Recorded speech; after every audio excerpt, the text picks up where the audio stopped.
स्वागत है आपका द न्यूज पर। मैं हूं आपके साथ शिप्रा सैनी। मनी लॉन्ड्रिंग मामले में तिहाड़ जेल में बंद आम आदमी पार्टी के नेता और केजरीवाल सरकार में पूर्व मंत्री सत्येंद्र जैन के लिए मुश्किलें कितनी ज्यादा बढ़ चुकी हैं, ये इस बात से स्पष्ट हो जाता है कि उनके सहयोगी जो तिहाड़ जेल में हैं, उन्हें जमानत भी नहीं मिल पा रही है। दरअसल दिल्ली की राउज एवेन्यू कोर्ट ने सत्येंद्र जैन के जो दो करीबी दरअसल इस पूरे घोटाले में लिप्त हैं, उन्हें भी जमानत देने से इनकार कर दिया है और उनकी डिफॉल्ट जमानत याचिकाएं खारिज कर दी गई हैं। तो ये बड़ी खबर है। सत्येंद्र जैन जो कि जेल में कंकाल हो चुके हैं, ऐसा उनके जरिए दलील जो है सुप्रीम कोर्ट में जो जमानत याचिका दायर की गई है उसमें दी जा रही है। दरअसल सत्येंद्र जैन के लिए मुश्किलें एक के बाद एक बढ़ती जा रही हैं, जमानत नहीं मिल रही है और अब उनके करीबियों को भी जो डिफॉल्ट याचिकाएं जमानत याचिकाएं दायर की थी वो याचिकाएं खारिज हो चुकी है। ईडी ने उनकी जमानत याचिका का विरोध करते हुए ये कहा है कि जांच लंबित होने का मतलब ये बिल्कुल नहीं है कि आरोपी डिफॉल्ट जमानत के हकदार हैं। ये साफ तौर पर उनकी तरफ से ईडी की तरफ से कहा गया है। तो कुल मिलाकर दिल्ली की राउज एवेन्यू कोर्ट ने आम आदमी पार्टी के नेता सत्येंद्र जैन के खिलाफ दायर मनी लॉन्ड्रिंग मामले में जो उनके सह अभियुक्त हैं वैभव और अंकुश जैन, उनके द्वारा दायर की गई डिफॉल्ट जमानत याचिकाओं को खारिज कर दिया है।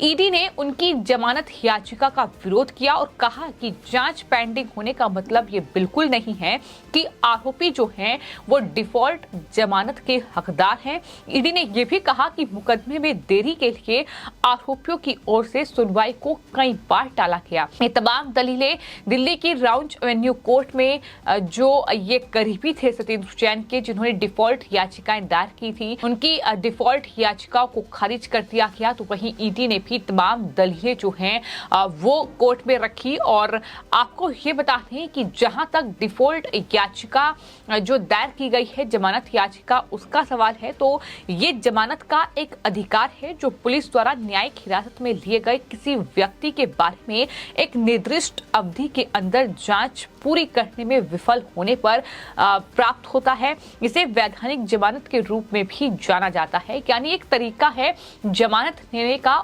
और ये डिफॉल्ट जमानत याचिका जो है इस तरीके से जो सत्येंद्र जैन के ये दो करीबी हैं जो इस पूरे मामले में आरोपी हैं, उनकी तरफ से दायर की गई थी। लेकिन जो निचली अदालत है यानी दिल्ली की जो राउज एवेन्यू कोर्ट है, उसने इन दोनों ही याचिकाओं को खारिज कर दिया, जो कि सत्येंद्र जैन के लिए भी बड़ा झटका है, क्योंकि सत्येंद्र जैन की ओर से सुप्रीम कोर्ट में जमानत याचिका दायर की गई है। आने वाले वक्त में उस याचिका पर सुनवाई होगी, लेकिन जो नोटिस दिया गया है कोर्ट में उसमें कई दलीलें जो है उनकी तरफ से दी गई हैं, जिसमें यह कहा गया है कि सत्येंद्र जैन काफी बीमार हैं। यह भी कहा गया है कि वो जेल में बंद हैं और वो कंकाल हो चुके हैं और वहां उनके सहयोगी संजय सिंह तो यहां तक कह रहे हैं कि उन्होंने 1 साल से अन्न का एक दाना भी नहीं खाया है। हालांकि वो तस्वीरें कोई नहीं भूला है जिस तरीके से वो जेल में मसाज करा रहे थे, जेल में वो तमाम हाई प्रोफाइल सुविधाएं जो हैं उन्हें मिल रही थी। तो कुल मिलाकर ये पूरा मामला जिसमें कहीं न कहीं सत्येंद्र जैन को कोई राहत नहीं मिल रही है। हाल ही में जब उनकी तबीयत बिगड़ी तो उन्हें दिल्ली के सफदरजंग अस्पताल में ले जाया गया और वहां से उनकी तस्वीरें सामने आई और उन तस्वीरों को लेकर सत्येंद्र जैन को लेकर आम आदमी पार्टी ने बीजेपी और ईडी पर खूब हमला बोला। लेकिन कुल मिलाकर ये पूरा मामला जिसमें सत्येंद्र जैन के लिए जमानत का इंतजार जो है बढ़ता जा रहा है, क्योंकि लगभग 1 साल हो चुका है जब सत्येंद्र जैन को गिरफ्तार किया गया था और इस पूरे मामले में फिलहाल उनके लिए कोई राहत नहीं है। इस पूरे मामले की अगर बात की जाए तो 2017 में दरअसल केंद्रीय जांच ब्यूरो ने सत्येंद्र जैन और अन्य लोगों पर 2010 से 2012 के दौरान 11.78 करोड़ रुपए और 2015 से 2016 के दौरान 4.63 करोड़ रुपए की मनी लॉन्ड्रिंग का आरोप लगाया। जब वो दिल्ली सरकार में मंत्री बने थे, ये आरोप लगाया गया कि मनी लॉन्ड्रिंग की कवायद 3 कंपनियों Prayas info solution, Indo metal impacts, Ankinchan developers और मंगलायतन प्रोजेक्ट के माध्यम से की गई है। सत्येंद्र जैन पर जो आरोप लगे, उस पर यह भी आरोप लगे कि अपने सहयोगियों द्वारा आवास प्रविष्टि के लिए कोलकाता में स्थित कुछ अलग अलग शेल कंपनियों के एंट्री ऑपरेटर्स को भी पैसे दिए गए। इसके बाद एंट्री ऑपरेटर्स ने जैन से जुड़ी कंपनियों में शेयरों के माध्यम से, शेल कंपनियों के माध्यम से लेयरिंग करने के बाद निवेश के रूप में पैसे पर कथित तौर पर फिर से भेज दिया। ये तमाम तरह के आरोप थे जो सत्येंद्र जैन पर लगे, जिस मामले में उनसे पूछताछ हुई और उसके बाद उन्हें ईडी ने गिरफ्तार किया था। लेकिन लगभग 1 साल बीत चुका है।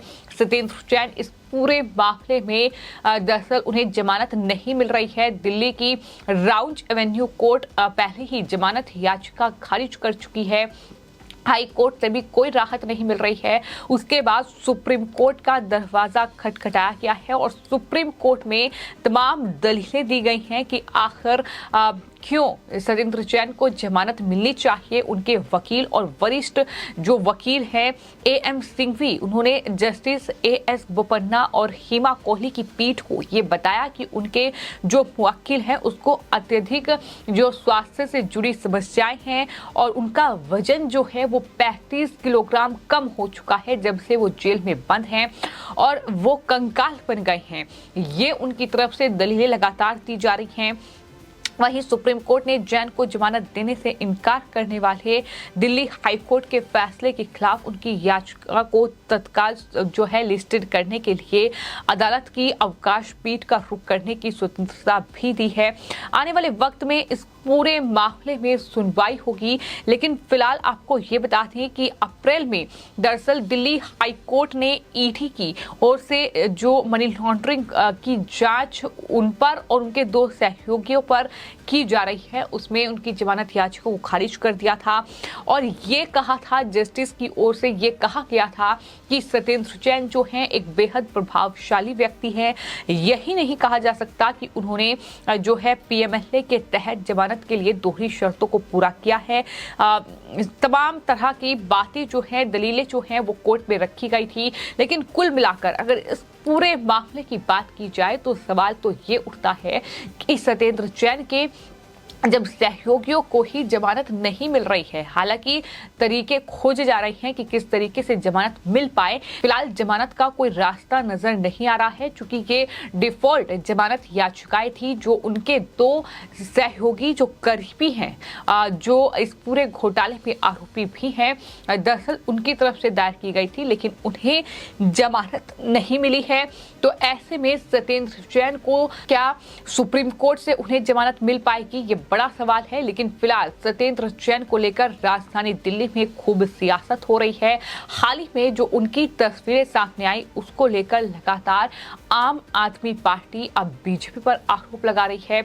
ये बीजेपी का कुकर्म है, ये प्रधानमंत्री का कुकर्म है। इस तरीके से कंकाल जो है वो सत्येंद्र जैन बन चुके हैं। उनका 35 किलो वजन कम हो चुका है, अन्न का दाना नहीं खाया है। लेकिन यही सत्येंद्र जैन जब तक वहां ये पता नहीं चला था कि किस तरीके से वो अन्य जो कैदी हैं उनसे मालिश करा रही हैं, तमाम पुलिसकर्मियों के साथ मिलीभगत है। इतना ही नहीं, सुकेश चंद्रशेखर जो महाठग है उससे वसूली की बात का भी खुलासा हुआ था। ये भी आरोप सत्येंद्र जैन पर लगे। तो कुल मिलाकर आम आदमी पार्टी के नेता और केजरीवाल सरकार में पूर्व स्वास्थ्य मंत्री रहे सत्येंद्र जैन के लिए कहीं ना कहीं इस पूरे मामले में जेल जाना और उसके बाद अब जमानत ना मिलना, ये काफी ज्यादा मुश्किलें उनके लिए बढ़ा रहा है। और अब उनके करीबियों को भी जमानत नहीं मिली है, जो कि जाहिर तौर पर, सीधे तौर पर अरविंद केजरीवाल और सत्येंद्र जैन के लिए बड़ा झटका है।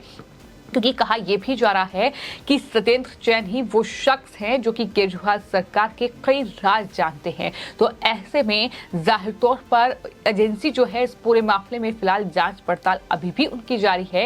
लेकिन इस पूरे मामले में जो भी आरोपी हैं, पूरा मामला बेहद गंभीर है और यही वजह है कि जमानत के लिए अब सुप्रीम कोर्ट का रुख किया गया है। लेकिन देखना यही होगा कि सत्येंद्र जैन के वकीलों की ओर से जो दलीलें कोर्ट में पेश की गई हैं उस पर कोर्ट का क्या रुख देखने को मिलता है। फिलहाल आपकी इस पूरे मामले पर क्या राय है, हमें कमेंट बॉक्स में जरूर लिखें और चैनल को सब्सक्राइब करें। धन्यवाद।